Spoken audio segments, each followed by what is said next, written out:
I was watching a lot of these plays that were adapted from novels. Like before that, maybe the most recent one is we watched Ninagawa's adaptation of Murakami's Kafka on the Shore. I was asking myself, can we do something like that, in Singapore as well? And I remember that we have a lot of long epic novels as well by Singaporean writers. So Art Studio came to mind, right? Because of its volume, right? So there's substantial things inside the novel, characters, stories, and also a kind of a historical background of Singapore. We're facing a novel which is a very different genre from a theatre performance, right? So down here I have two genres, a novel, literature, and then the stage. And how do we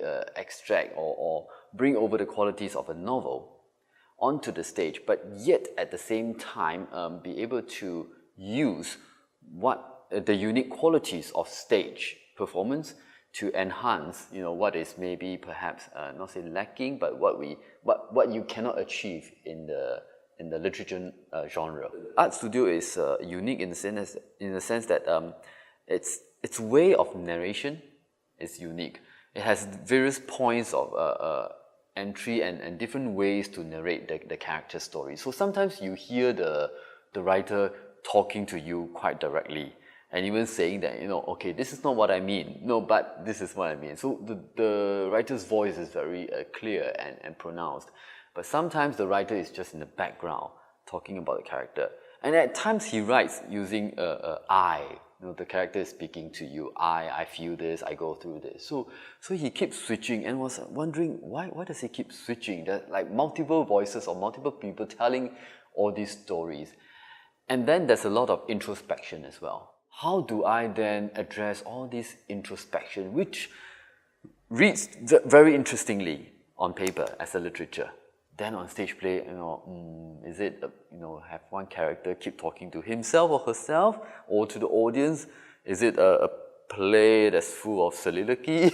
I don't know. So how to do that? You can do that in literature, but on the stage. And the multiple voices.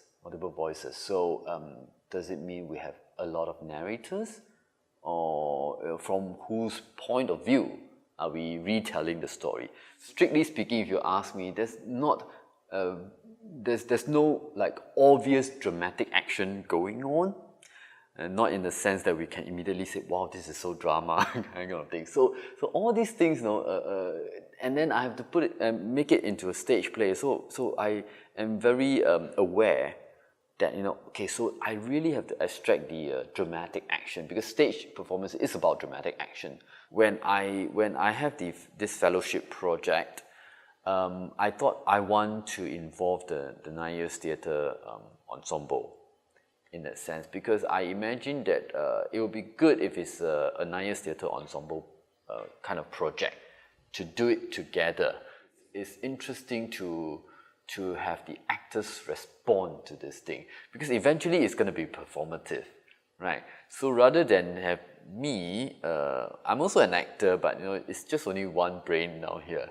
So I think that maybe having different brains and having the background of the actors and then designers coming in as well, they can help me to open up a lot of different views, windows, and perspectives into the project. Thanks to the fellowship program, this would be the first time actually 9 Years will be churning out an original work. I'm not just adapting the novel, I'm trying to create a methodology for the ensemble to create new work.